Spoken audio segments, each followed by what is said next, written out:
Oke, selamat sore dan selamat datang kembali di konten Mikey Ball. Dan kali ini gue akan bahas beberapa match yang bakal bergulir untuk minggu ini. Oke, apa ya? Ya preview lah untuk match day minggu ini dari berbagai liga. Tapi yang ini yang top ya, kayak Liga Inggris, Liga Jerman ya, as usual lah. Gitu. Terutama IPL, karena IPL ya pasti paling banyak yang nonton dan juga masanya kan paling gede, penontonnya ya, dan sama penggemarnya lah. Ini konteks yang benar-benar paling gede porsiannya di seluruh dunia termasuk Indonesia gitu. Jadi ya tapi juga tetap ada review yang pastinya kalau ada yang pertandingan seru dari liga-liga top Eropa lain ya bakal gue bahas juga. Oke, jadi langsung ke yang pertama. Jadi di minggu ini tuh ada ya, kalau di IPL ya as usual lah ya, klub-klub top di IPL ini akan banyak jadi sorotan tentu. Yang diantaranya adalah Watford versus Liverpool. Nah, gue harus bilang kalau kayak Liverpool gini sih ya, untuk gue kayak 2 minggu kemarin itu pas main lawan City itu ya buat gue sih udah cukup baik ya, dalam artian ya strategi yang dijalankan klub ya sudah berjalan dengan baik, walaupun ya kadang-kadang terutama pas lawan City kemarin ya ada sedikit kehilangan konsentrasi di menit-menit akhir yang perlu sedikit dievaluasi oleh klub. Tapi kalau untuk segi strategi sama yang lain-lain ya mungkin gue ya nggak gitu pusing lah ya, selagi mereka menunjukkan performa terbaiknya mereka, performa yang memuaskan lah ya, terutama pas lawan City kemarin itu mereka sudah nunjukin bahwa ya kapasitas terbaiknya mereka sudah berhasil mereka mainkan gitu. Dan kalau untuk lawan Watford ya apa ya, kalau gue bilang ya Watford ya gitu, ini kan tim menengah ke bawah ya, jadi ya mestinya Liverpool bisa menang ya dalam artian Liverpool bisa ya mengungguli Watford dalam segi permainan dan juga dari segi strategi ya, dan kedalaman pemain sih pasti sih kalau gue bilang. So ya untuk gue Liverpool jelas bakal lebih gue unggulkan di sini gitu. Nah terus ini baru nih yang seru nih, Leicester versus MU. Nah kalau yang gue lihat dari Leicester ini kan Leicester ya bacanya ya, itu kan mereka cenderung main counter attack ya di bawah asuhan Brendan Rodgers, dan ya seringkali berbahaya karena ya Leicester ini didukung sama pemain-pemain yang emang punya speed yang cukup tinggi lah. Dan ya contoh kayak Vardy, kayak Tielemans, terus siapa lagi ya, pokoknya banyak lah, pokoknya wing kayak Fofana juga. Tapi Fofana gue sih ngeliat ini pemain biasa aja sih, ya sedikit intermezzo. Tapi ya itu doang andalannya mereka gitu, karena ya praktis ya emang itu doang sih yang maksudnya counter attack doang sih yang mereka bisa manfaatkan itu loh. Dan lawannya sekarang MU. Nah MU ini juga performanya juga gue lihat gak konsisten sama sekali loh. Kalau gue lihat Sancho yang berkali-kali dipasang jadi starter gak perform juga sampai sekarang gitu. Greenwood oke lah, gue bisa gue bisa ngerti lah, dia jiwa mudanya masih gebu-gebu gitu untuk cetak gol. Tapi ini kan sepak bola bermain dengan satu tim, dan ya gue ngeliat Greenwood ini mau main buat tim, dia hanya main untuk dirinya sendiri gitu loh. Egoisnya nih ampun deh, menghambat MU mencapai kemenangan. Dan ya Ole, praktis Ole juga sih, balik lagi. Ini Ole ini kan gue bilang berkali-kali ini kayak tukang apa ya? Ketok magic. Jadi cuman ya formasi pakai gitu-gitu aja. Ya udah ini plek gitu. Formasi ini terus yang kita pakai satu musim. Tidak ada perubahan, ya berubah cuman ambil pemain siapa kayak contoh dia kan cuma ngandelin Bruno doang nih. Bruno ganti, nah sekali diganti selesai. Bubar kabeh pokoknya. Gitu. Ya yang gantiin juga aduh. Van de Beek itu aduh ampun deh, itu menurut gue nih pemain 40 juta tidak cocok samsek untuk squad MU yang lebih cenderung main direct ke depan gitu. Karena Donny van de Beek ini kan mainnya kan kalau dilihat pas di Ajax juga ya mainnya lebih ke skema gitu loh, lebih ke tim yang memang bisa main dengan skema. Nah dan ya akhirnya ya sampai sekarang dia nggak dimainin gitu. Gue nggak tahu sih kenapa, tapi yang kalau kita kembali ke yang lain gitu, gue juga berkali-kali bilang kalau sampai Bruno Fernandes atau Pogba nggak jalan, si A7 pasti nggak jalan. Yakinlah dengan efeknya gitu. Karena kan gini ya, Bruno Fernandes sama Pogba ini kan adalah ibaratnya bisa main as a playmaker. Jadi kalau salah satu mati, ya salah satu yang lain pasti bisa ganti untuk new play bola ke Ronaldo. Dan ya kebetulan di beberapa pertandingan terakhir ini gue mati. Ya udah, si A7 pasti mati gitu. Dan ya cuma ngambil sedikit individu aja yang jadi yang jadi plus poinnya MU untuk menghadapi Leicester City ini gitu. Jadi ya ini pertandingan gue bilang bakal seru, dan ya gue nggak tahu sih ini siapa yang bakal menang atau apa, karena I don't even care about that gitu. Tapi untuk gue sih ya, kalau MU masih aja bermain inkonsisten, ya gue harus bilang gue sedikit aja kayak cuma 0,5% lebih mengunggulkan Leicester City timbang MU. Andaikan MU masih masih bermain jelek dalam artian ya pemainnya pada gak perform gitu loh. Karena kan strategi itu udah basi lah. Memang strategi cuma bisa itu doang, dan Ole ini kan sangat miskin dengan taktik gitu. Makanya cuma template doang, formasi ditempelin gitu aja, satu musim dipakai. Ya kebaca lah kalau dari pendapat gue pribadi ya. Tuh, terus sama kalau bisa kasus sama pemainnya aneh kayak contoh Pogba dipasang di kiri, ya udah. Karena kan Pogba kan lebih main ke central midfield. Kalau dipasang di kiri jelas gak cocok lah. Gitu loh. Logika sederhananya gitu deh. Ya, gue gak tau lah. Mungkin Ole udah kena udah kena dendam gitu gimana, jadi gue gak ngerti lah. But ya anyway, kita pindah aja daripada kita bahas MU.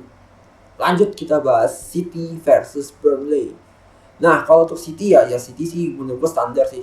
Mereka bakal tetap main ball possession, dimana ya sekarang KDB udah balik, dan diharapkan semoga dengan adanya KDB ya sirkulasi bola bisa jauh lebih cepat, dan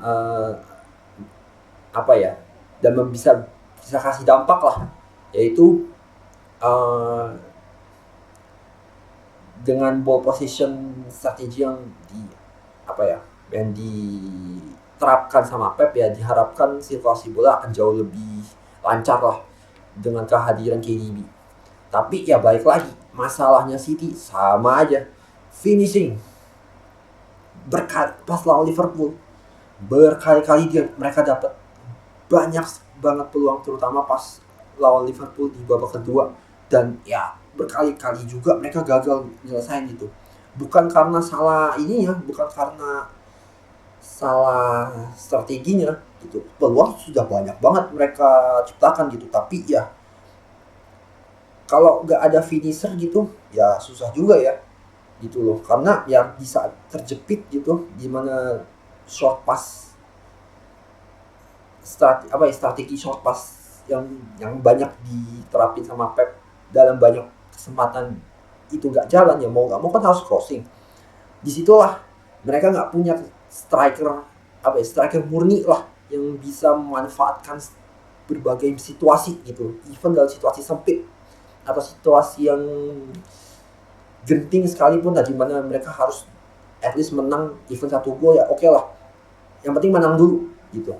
Nah itu yang gue nggak ngeliat dari City gitu. Tapi ya kalau lawannya kayak sekelas Burnley sih, menurut gue City jelas gue unggulkan sih buat menang sih.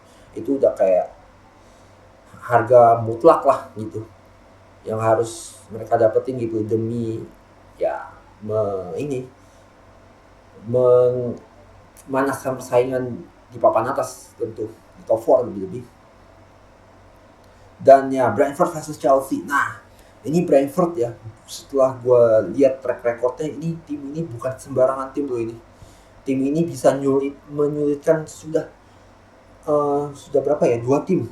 Arsenal sama Liverpool udah merasakan kerasnya permainan Brentford. Tapi ya Brentford ya praktis karena mainnya pakai power gitu, dimana ya mereka emang terbatas dalam segi kedalaman squad, ya akhirnya mereka harus mau tabrakin aja. Dan sejauh ini cukup berhasil dengan Big Four gitu, dengan Big Four tim sekarang gitu.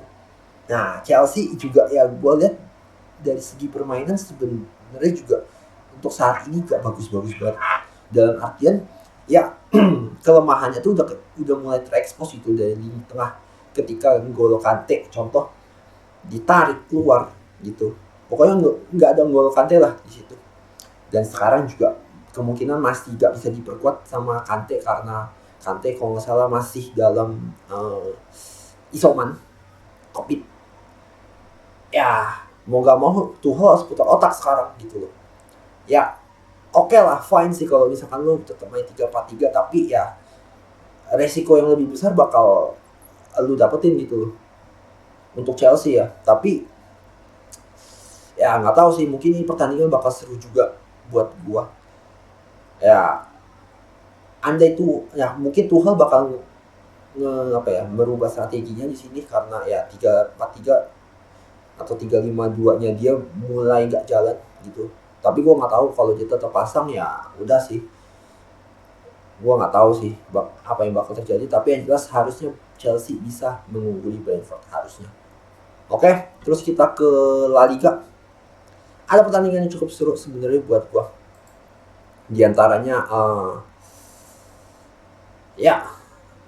Barca versus Valencia. Nah, ini akan jadi momentum buat Koeman ya, memutarbalikan lagi,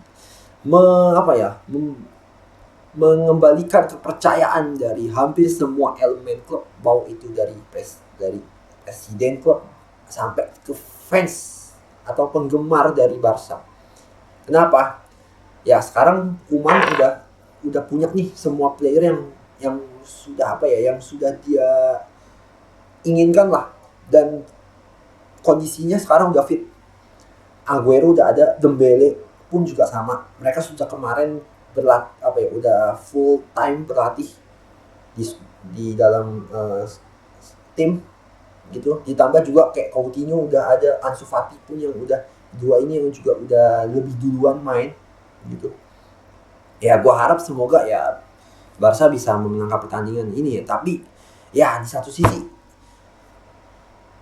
please banget ya, kalau gue harap sih ya Koeman jangan sampai mainin kayak Pique sama Busquets ya, plus satu lagi Sergio Roberto lah. Main 3 player ini udah kayu mati, selesai. Kayu mati itu benar-benar menurut gue harus dibuang jauh-jauh. Dan ya semoga kayak Gavi sama Nico Gonzalez sih ya lebih punya kesempatan buat main, dan juga untuk backnya Eric Garcia pun juga sebenarnya nggak banget buat gue. Ya semoga ya Koeman mulai mencoba melakukan perubahan dan mengembalikan ke 4-3-3, karena kalau sampai main 3-5-2 lagi I don't even believe him anymore gitu loh. Karena ya satu kemenangan yang akan didapat sama Barca nantinya ketika itu terjadi, gue masih tidak percaya gitu, karena dia harus membuktikan bahwa Barca di bawah asuhannya mampu bermain dengan konsisten dan performa yang progresif. Itu dulu yang harus yang harus dilihat dari Barca gitu. Gue yang sebagai fans Barca pun juga pengen banget ngelihat adanya perkembangan yang oke lah gitu loh. Dalam artian bahwa permainan mereka semakin berkembang, mereka semakin padu, kerjasama semakin padu. Nah itu dulu lah yang penting. Dan juga skema mainnya gitu. Ya 4-3-3 dulu lah gitu loh mainnya, karena ya kapasitas mereka sejauh ini emang bisa bermain jadi 4-3-3 dulu gitu. Gak usah lu ubah-ubah lah gitu loh. Formasi ke-3-5-2 yang aneh-aneh gitu loh. Itu kan akan merusak juga gitu loh, merusak moral tim lah gitu loh. Karena udah gak jalan masih dipaksain gitu. Tapi ya kita lihat nanti kayak gimana Barca. Harusnya sih ya dengan Valencia yang sebenarnya juga gue bilang timnya ya sebenarnya gak yang spesial banget sih. Harusnya sih Barca bisa bisa mampu menguasai jalan pertandingan, dan buat di sini unggulkan ya Barca sih. Tapi ya nggak tahu juga sih, karena Koeman ini juga ampun deh gue lihat kelakuan bapak satu itu, sumpah kayak gak punya otak gitu. Tapi ya let's see lah, semoga akan ada perubahan. Gue sih tetap percaya sih Barca akan berubah setelah semua ini, yang cedera ini balik. Tapi kalau sampai dia ngelakuin hal yang aneh-aneh kayak kemarin lawan Benfica, di mana Coutinho sama Ansu Fati ditukar satu sama lain gitu, atau ya salah pilih pemain gitu-gitu ya, contoh ya salah masukin pemain dan ya lain sebagainya lah, ya menurut gue Koeman harus segera minggat aja. Karena ya gue sebenarnya pun juga gak yakin dia bisa ngembaliin performa tim loh. Performa tim seperti Barca yang garang di 3 pertandingan awal. Ya, even dengan Aguero dan Dembele yang udah balik. Itu sih, tapi ya let's see lah apa yang akan terjadi ke depannya. Terus di Bundesliga sama Serie A. Nah, Serie A itu kalau nggak salah ada Bundesliga dulu deh. Leverkusen versus Munich. Nah, Leverkusen ini ya buat gua sih sedang dalam performa yang meningkat sih buat gua sih, karena mereka mainnya bener-bener direct. Mereka dari segi permainan juga gue lihat ini mereka bener-bener bermain as a team lah kalau gue lihat gitu, dan lebih terlihat adaptif ya terhadap situasi permainan lawan gitu loh. Jadi ketika emang lawan agak mundur dan cuma dengan counter attack, mereka akan main ball possession. Tapi di sisi lain ketika mereka dapat momentum untuk counter, mereka akan langsung eksekusi. Dan ya didukung juga sih sebenarnya oleh pemain-pemain kayak contoh Wirtz sama Diaby, Frimpong, Michael Bakker sama Karim Demirbay juga ya. Pemain-pemain ini kan sama Schick lah. Ini kan pemain-pemain yang juga punya speed yang bisa dibilang cepat gitu loh untuk berbagai situasi. Dan gue lihat Leverkusen ini bermain sebenarnya sih bisa jauh lebih baik ketimbang ketimbang yang lain sih. Dan di satu sisi Bayern Munchen gitu. Mereka walaupun kalah 1-2 ya skema main udah kebentuk banget gitu loh. Dan dari segi pola kerjasamanya pun juga udah nggak cuman untuk Nagelsmann tuh cuman tinggal poles aja dikit, habis itu udah gitu loh. Karena ya Bayern Munchen ini sudah bermain secara sistemik sejak musim lalu dan masih dilanjutin sama Nagelsmann. Jadi ya kayak cuma nerusin aja gitu loh. Tapi ya gue sih tetap melihat Nagelsmann ini juga cerdas sih dalam beberapa kesempatan gitu loh. Jadi ini pertandingan sih buat gue bakal seru banget sih. Gue nggak tahu bakal lebih mengunggulkan siapa, tapi yang jelas ini sih pertandingan mungkin bakal berakhir imbang kalau buat gue.